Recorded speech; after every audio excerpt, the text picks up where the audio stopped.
Hey guys, and welcome back to another week of brands, business, and boundaries. What? Wait a minute. Wait a minute. I was not prepared for the switch on.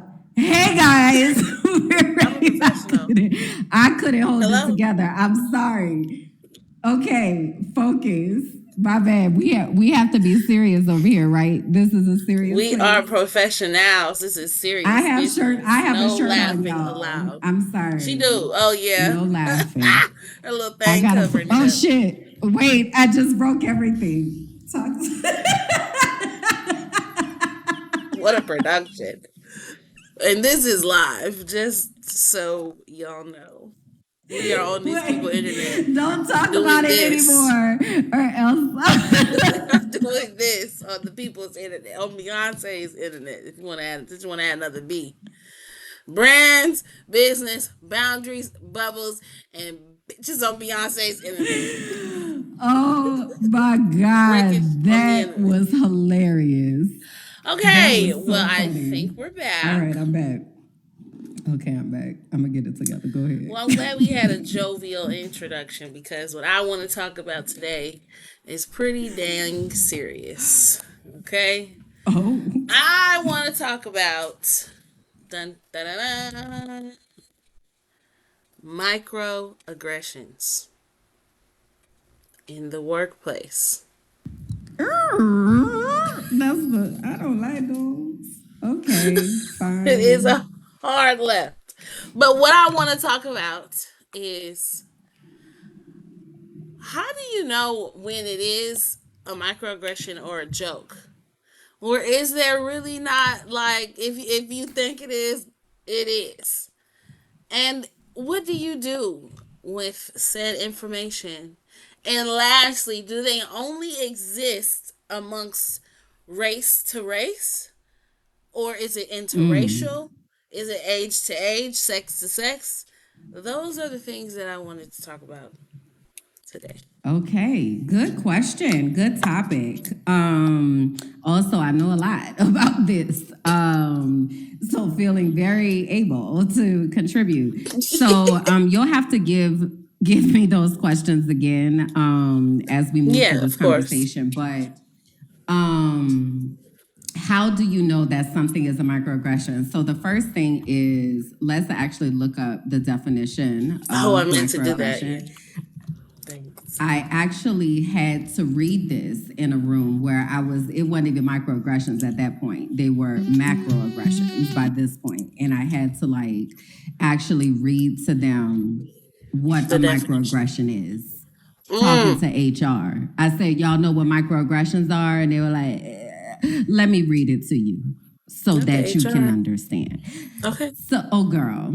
So, anyway, microaggressions are everyday, often subtle slights, insults, or actions that communicate hostile, derogatory, or prejudiced messages toward members of marginalized groups. So, to break that down into what microaggressions are, is basically little slick shit that people be saying. And it seems like it don't really mean too much in the moment, but once you add up all that slick shit, it's a mountain Mm. of foolishness that has been going on. And the reason they call them microaggressions is they say it's like death by 1,000 paper cuts. If you get a paper cut, that's not like it's not visible, you can't see it, like all of that, but paper cuts hurt. And they Mm-hmm. hurt when stuff get in them. And imagine having 1,000 of them on your body at one time, right? Right. So the individual instances don't really seem like it's a lie. You know, when they're, oh, you changed your hair. Oh, how do you do that? You know, like shit like that. Like it could come off like, oh, they're just complimenting my hair. You know, Mm-hmm. it's no big deal. But what it is hyperfixation. Mm. So they are focused on you to realize that, oh, you've been changing your hair, you wore the same pants, different shirt, different glasses, whatever it is, when they're not making those types of comments about other people. Other people just get to exist, but you exist under a microscope. Mm. Mm. Mm. So, how do you know if it's a microaggression? You may not catch it in the beginning. First of all, when you talk about the jokes, in every joke there is a truth. Okay, ain't shit funny, especially in these corporate spaces, and especially when dealing with white people. And that's not to say that microaggressions don't come from your same race or ethnicity. That is also very possible.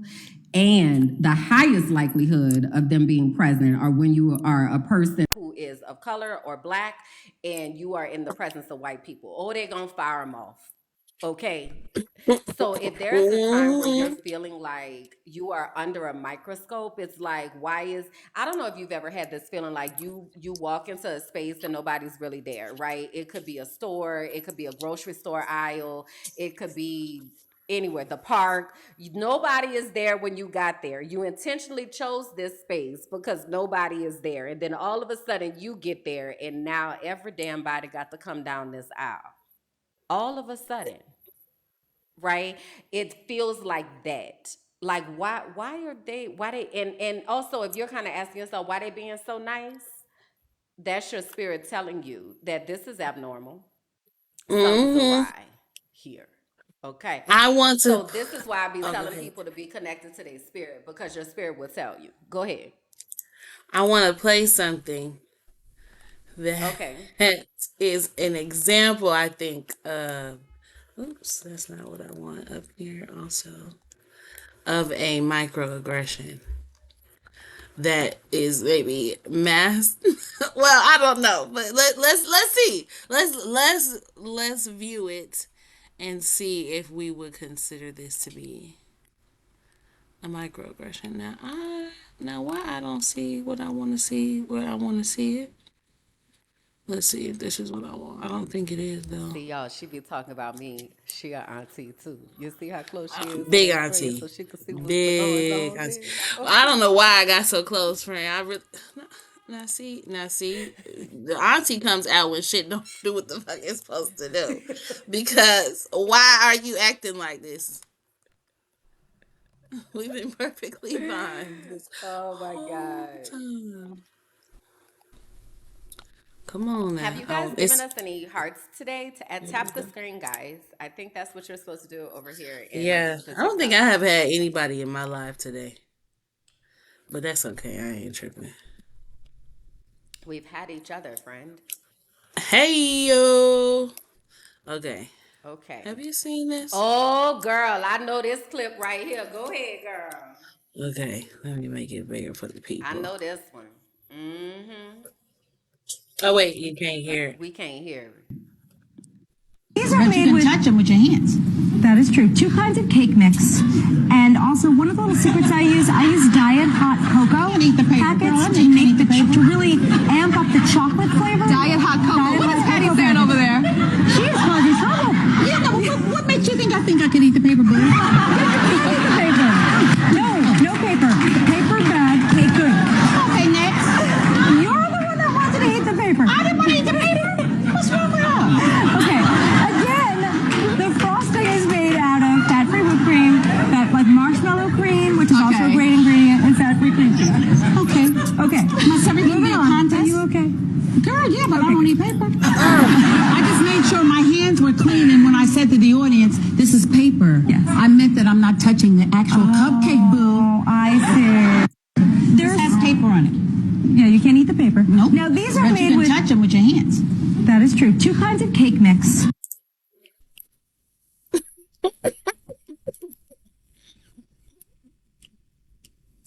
So that I can touch it, boo. I wasn't gonna eat the paper.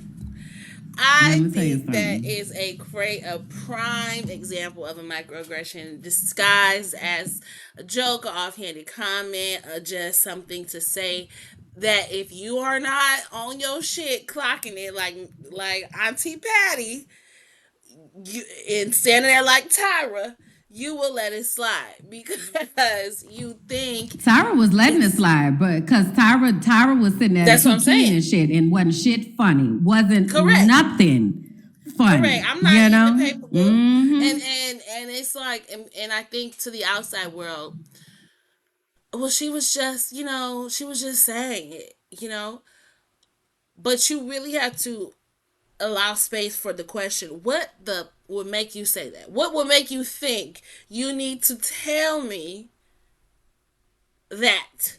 It's Not not to an eat inside paper. joke because we're not friends. We don't have inside jokes. I'm only reason that when we walk through it, you would feel the need to tell me something like that is because you think I'm ignorant enough to do it. You think that that is within a possibility of an action that I would take.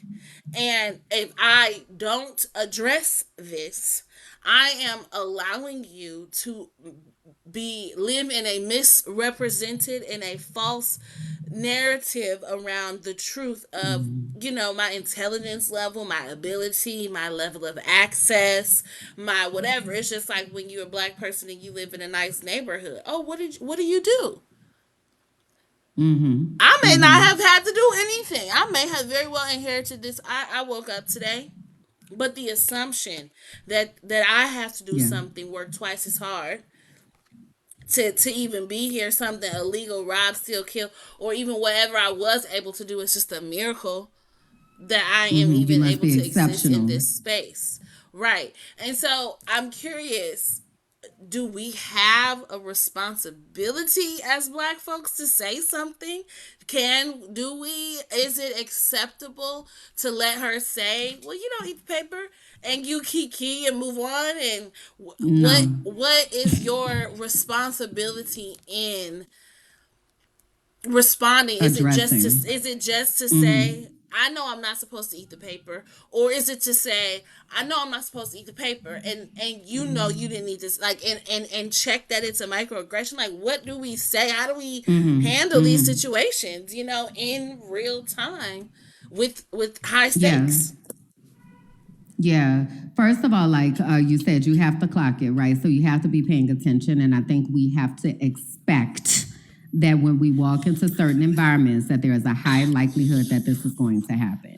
And so Mm, what I love about the fact that we're having this conversation is that people often don't know what to say. It's like, and also if you are someone who is neurodivergent, you might not clock it in the moment, especially if you are under the impression that this is somebody right. that is nice or Safe. they're just no harm or what have you, safe, Sure. right? So the first thing that we have to do is recognize that we are black people living in a space, in a world where white people do not want that to happen. And again, I'm just talking Mhm. in the context of that right now because we can have a later conversation about how this manifests within our own communities. But Which was the one of the disease questions, of yeah. whiteness, if you will, is not just living in people that live in white bodies. The disease of Mm, white supremacy culture and the thought of someone being less than is the pervasive system, if you will, that operates and that doesn't just live in white people. Also, white people have to do a very, very, very, very, very deep work to be able to get that out of them. So it is mhm. more likely than not that in the presence of white people as a black person that you are going to encounter microaggressions. So put that in your mind. They're not your little friend. Expected. Yeah. Okay, No, I that's think first that's off. a. Yeah. Go ahead. Keep going. Keep going. Keep going. So the second thing is that so now you're going in eyes wide open. You recognize that it happens, and now it has happened, right? You don't eat the paper, right? The best thing to do is to because you need to address it. You don't ever want to just let it go. Okay, Mm, you need to address it. I also want to fast forward this and say that it's not going to stop. mm, Okay? It's going to keep happening and it is going to get worse. mm, You mm, ignoring it is not going to make it stop. You addressing it is not going to make it stop, but it is going to empower you to recognize, okay, I know what time we on over here. So now you're moving strategically to think about how you're going to use the space and time that you're going to be there because you're not going to be there for very long. That's what I want you to know. mm, Okay. mm. There is a pipeline of exit of black women into corporate spaces and out of corporate spaces, and there's trauma all along the way. So I'm telling you again what I know. All right. So what you are calculating in your mind is how long am I here? What am I getting out of this space? What do I need to learn while I'm in this space so that I can go ahead and let them know stop fucking playing with me? Okay. So, what that might look like softly, somebody says, you don't eat the paper, right? You respond with a question. I'm sorry, what? Mm. So they have a moment of reflection to go back. Maybe they want to change what the hell they said. Usually they don't. So they repeat it again. You don't eat the paper.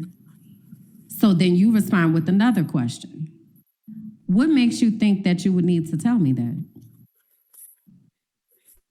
So now they got to go in their mind because they know why the hell they said that. But now they got to go in their mind and find out some bullshit to tell you about why they said that.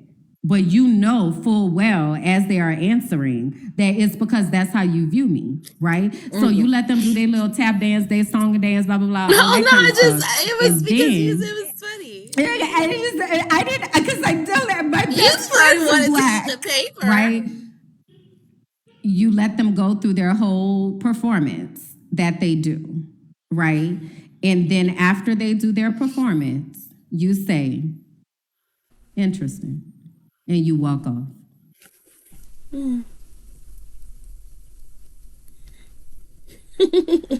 What that does is it puts all that shit right back on them.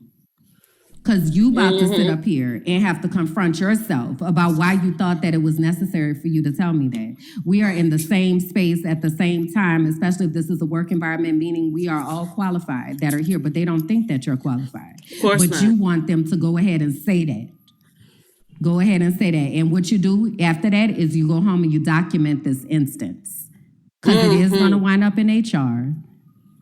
Okay, it is going to be a situation, right? So you document this instance. Now, you also have to ask yourself, again, when I go back to what you are getting out of this space, how long are you actually going to be here? You're not, don't be walking into these spaces thinking you finna be in there and retire from there and it's going to be a good old grand old time. It's not. You are there on a mission to get the information that you need to get, to take that information to where you actually supposed to go, which is not there, I can promise you. That's why we have Founder Future, okay? So you are going to have to decide like how long you're going to be in those spaces so that you don't push yourself past your limit of tolerance. Because every one of these paper cuts is going to leave residue. It's not gonna feel like it at the time. You good, I'm straight, I'm good, I'm whatever, it's Gucci, I don't even care. F them people, da da da, all that. You're gonna be feeling all of that, and that's cool. And also, there is residue that is being left every time. So you have to know and understand, I'm gonna give them this much, and after that, I'm out of here. Right? So let's say you're giving them a year when you got 90 to 120 days left. Now we're looking for another opportunity because I'm finna get on from out of here. Right? Don't go in there thinking these are your friends and these are people that want the best for you. I don't care what they say. If it's in the manual, sure, but also not for you. So That's all I what gotta I say. heard I wrote down the steps, okay? So for those of us watching, get your notepads out, get ready to take some notes real quick on how we address a microaggression. First of all, we have to expect it, right? We have to walk into these spaces expecting and knowing they ain't your little friend. It's possible. And I think that, especially for someone if you grew up like me, you were in white schools all the time, PWIs all the time. That was not anything I assumed.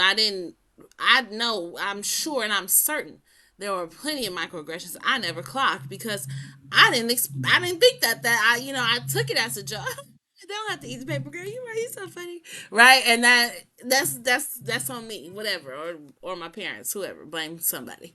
But you have to expect it, right? Second, you cannot expect that ignoring it or addressing it will stop the behavior. So at that point, you have to make a decision, right? Am I going to grin and bear it and be microaggressed every day for the rest of my foreseeable future? Can I? Is the money? Are the benefits? Are the perks worth it? Because in some circumstances, they just very well might be, and you are maybe not thinking about yourself. You have a family, other people to consider. So you do take it, but know that it's not going to stop. Or you take the what is the red pill, blue pill, and you address it. Okay, and you address these microaggressions, and in addressing it, you first respond with a clarifying question. Now, what did you just say? Say that one more time. I didn't hear you right. Huh? Repeat that. Then you respond with the reflective question. Now, why you said what you said to me? Like, what make you think I need to know that? What make you say that? Then, interesting. And walk off. Or turn your chair.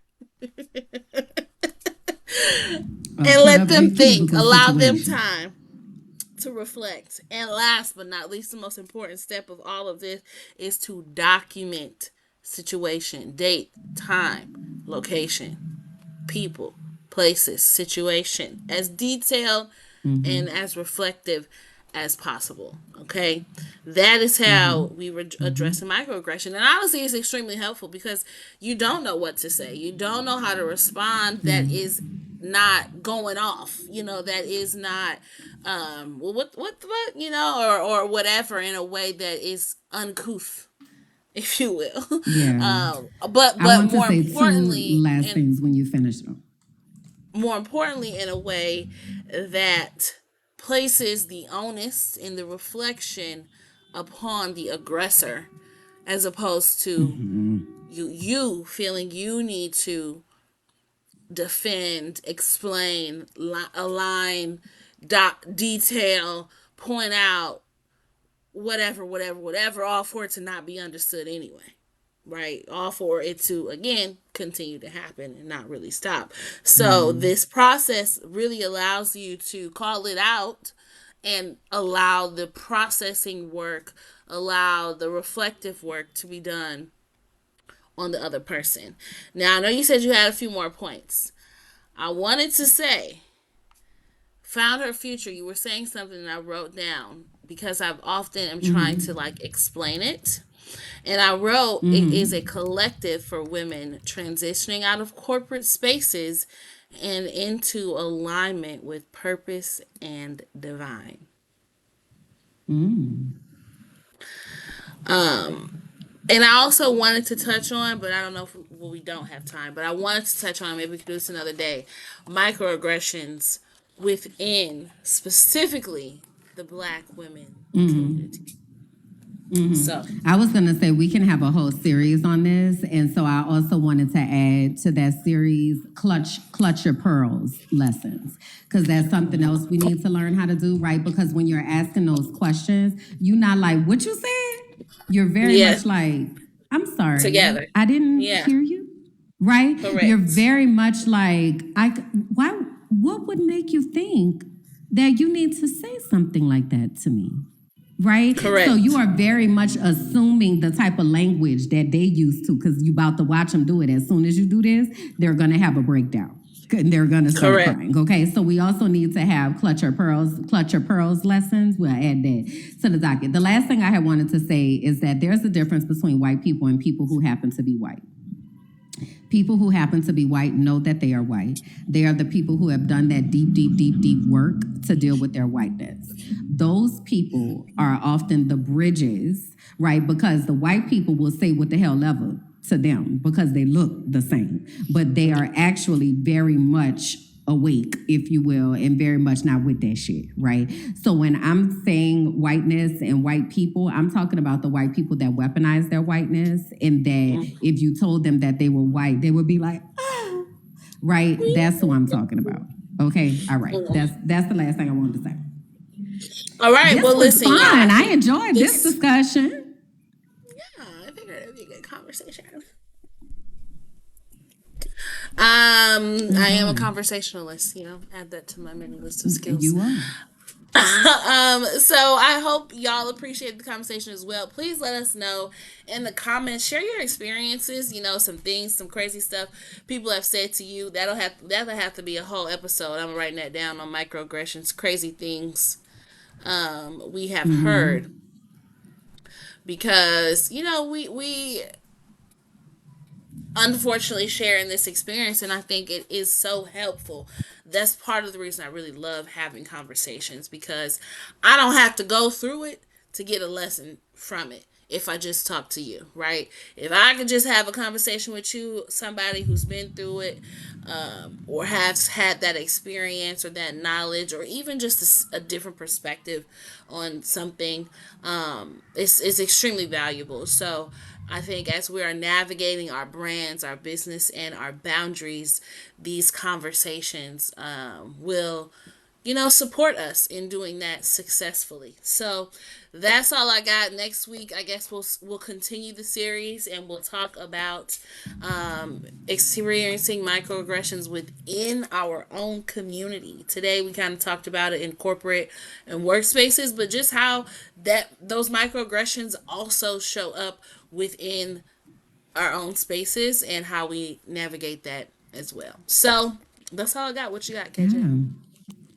Yeah. So if you want to be a part of the live conversation, you can join us over on TikTok on Thursdays at, what is it, 12 p.m. to 2 p.m. Eastern Standard Time. So I am at Kimberlyn J, and Shekinah's at Let's Talk Sis podcast. So you'll be able to actually contribute and talk to us in the chat and be a part of the conversation and get some things done. We have a whole lot of other things that we've done outside of this snippet. This is the third thing that we've done today.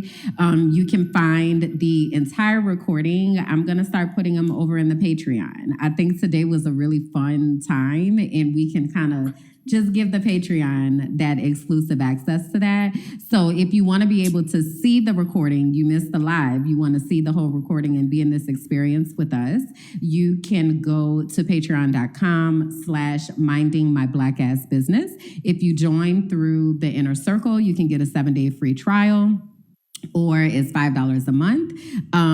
And then you'll get the notification, at least if you join the free Patreon. But come over there and hang out with us in the archive. And yeah, we'll catch y'all at the live next Thursday. Okay. And if you missed an episode, you can check us out what's today? Thursday at 5 o'clock on the Let's Talk Sis YouTube channel. The old episodes will premiere over there. So if you want to catch up, hear previous conversations that we've had on brands, business, and boundaries, you can do that there as well. All right, y'all. We'll see you next week. Bye. Bye.